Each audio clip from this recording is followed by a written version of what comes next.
Hey Questers, and welcome to this episode of BMF, the unofficial home for all things Oculus Quest. Today is going to be kind of a different episode, more of a comfortable, relaxed, and laid-back episode as I answer some of your questions.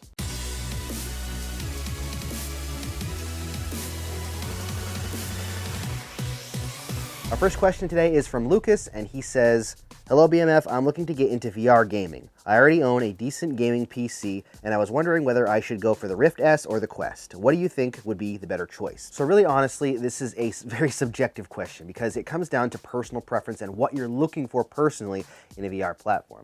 On the one hand, PC VR has a huge library of amazing games, and there's a lot of good content there. But you are connected to your PC through a tethered cable, and you're not able to take it everywhere you go.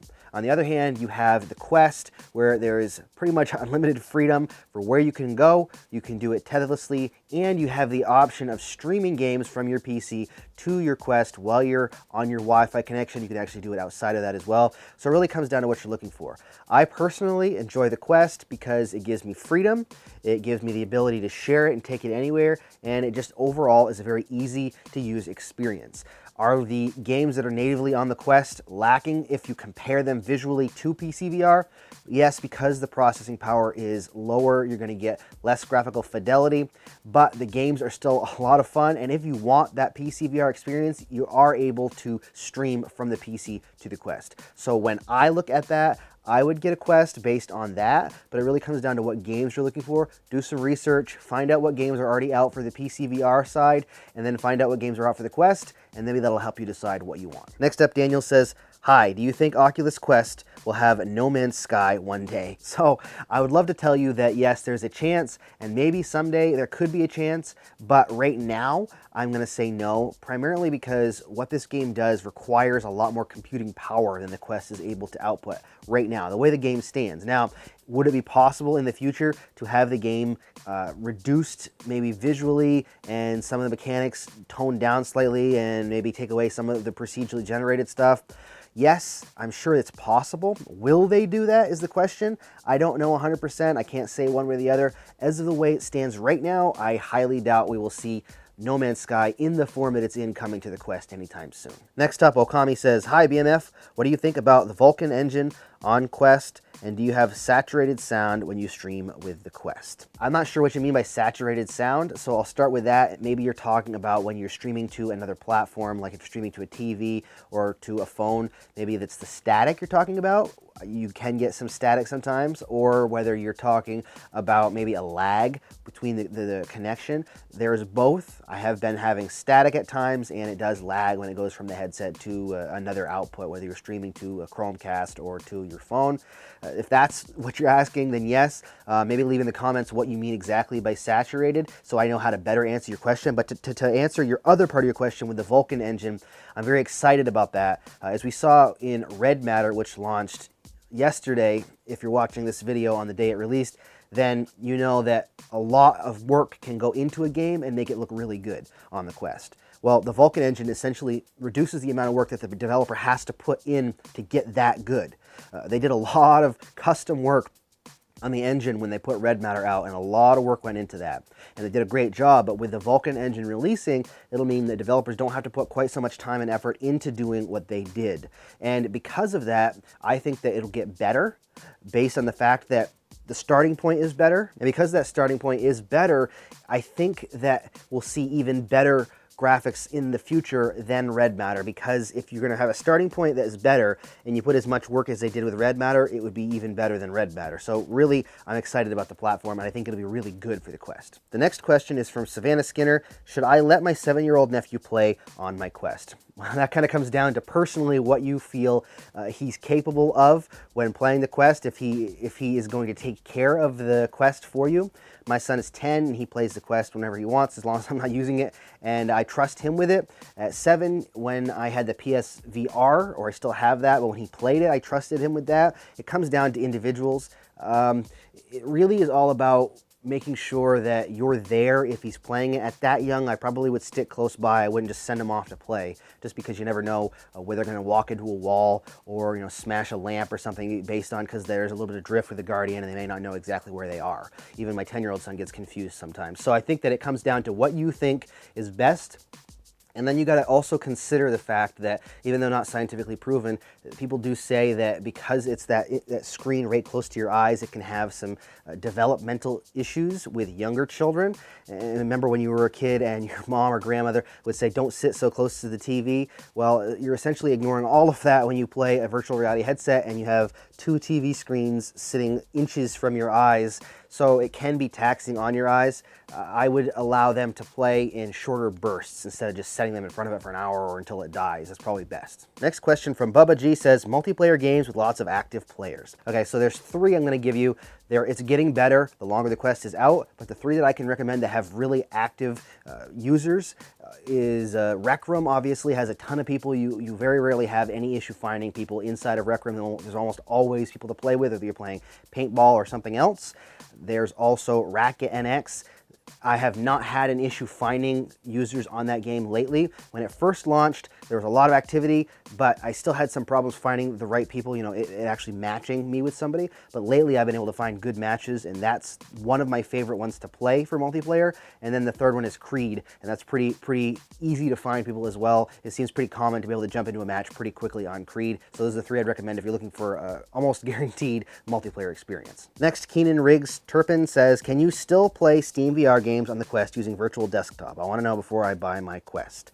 Yes, you can play SteamVR games on your Quest. There's a lot of confusion around this. In fact, I get comments, it seems like every other day or so, saying that Oculus is either stopping the streaming from SteamVR or they already have. And the thing is that there is confusion around that because they did stop it officially when Virtual Desktop released the ability to stream from a PC to your Quest on the Oculus store. There was a whole bunch of red flags thrown up by Oculus, and they took it off of their platform and required that guy, the developer, remove it. But since then, right afterwards, he was able to put on SideQuest the ability to sideload a patched APK. And what that does is you buy the Virtual Desktop on the Oculus store, load it onto your Quest, and then plug it into your PC and sideload that patched APK. And when that happens, it unlocks the ability to stream VR games from your PC. So the short answer, yes, it absolutely does still work, and I actually have a tutorial on how to do it. I'll put the link to that in the description. Next question is from TH and says, what games have you tried using ALVR Virtual Desktop? Any ideas how to fix wrong controller angles? So when it comes to the controller angles, there's actually a Reddit that I will link to in the description that tells a workaround for ALVR. It's a known issue with ALVR, and they're hoping that it's fixed in a future alpha release, but there is something you can do to try to adjust it. I've never tried it because I use Virtual Desktop instead of ALVR, but it's definitely something you can test out, and I'll have a link for that in the description. As far as the other part of the question, what games have I tried on ALVR or Virtual Desktop? Well, Virtual Desktop works really well when I use it, so I've tried games like Gorn, I have played Pavlov, Blades and Sorcery I've played, Lone Echo I played. I mean, there's a whole bunch of different games that you can play through that. I've tried a ton of them, and most of them function really well. There's a few here and there that have issues with the controllers or something not showing up properly, but that's really more common in like RiftCat and ALVR than Virtual Desktop. Virtual Desktop's really good with the controllers being properly mapped, and actually it actually shows Rift S controllers because of the same controller in most of the games. So instead of having to worry about having a Vive controller and figuring out what the buttons are, most of the time I'm pretty good, and it tracks really well. So I haven't had any issues with that, but those are the games that I can remember that I've tried. I have tried more, but I just can't remember off the top of my head. Next question is from Gabe. Hi BMF, I just got my Quest a couple days ago and it's great, but do you know if Minecraft is coming to the Quest and Hulu? So as far as Minecraft, I get this question all the time, and in fact there's a couple of people that actually asked this question for this video.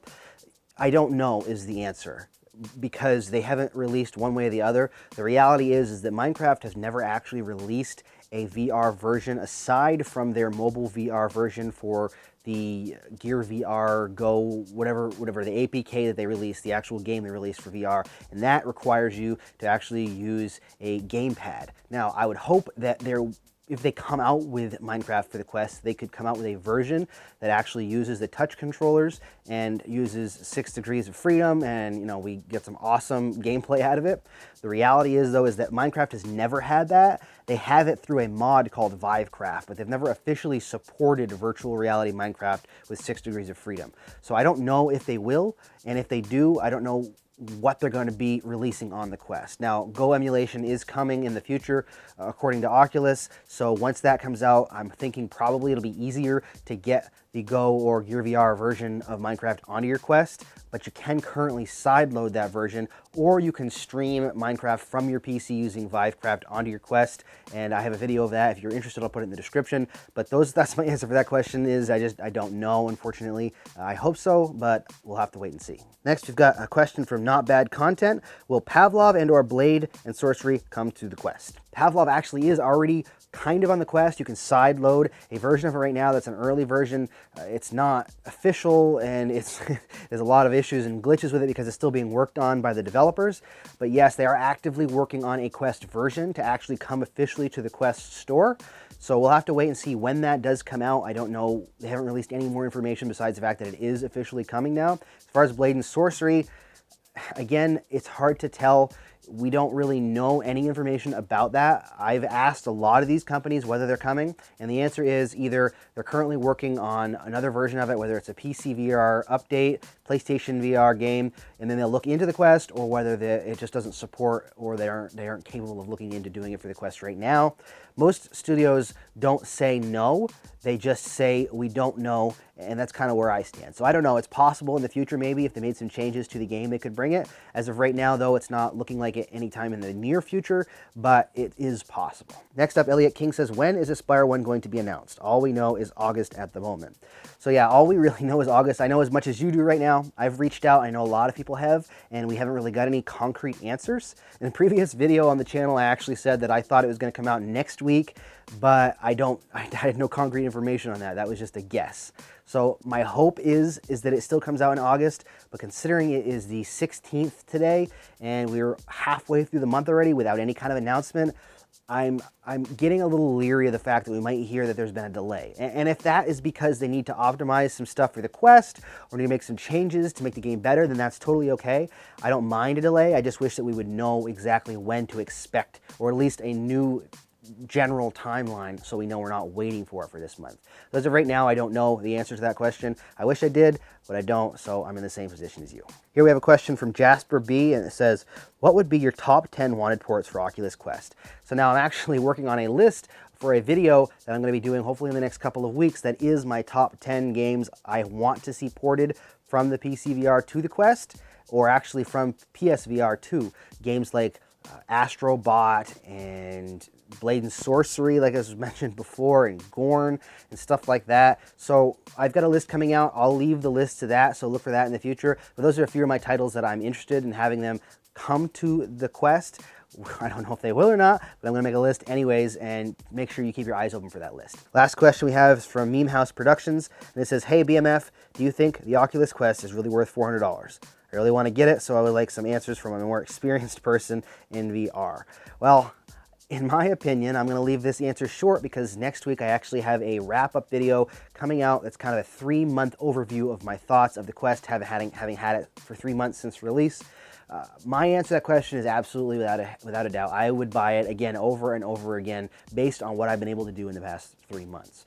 Because of the ease of use and the freedom, I play it way more than I played any of my other VR headsets or have ever played. In fact, I don't even really touch them anymore based on the fact that I have the Quest, because I can pick it up and play for 10 minutes and put it back down and be done if all I have is 10 minutes.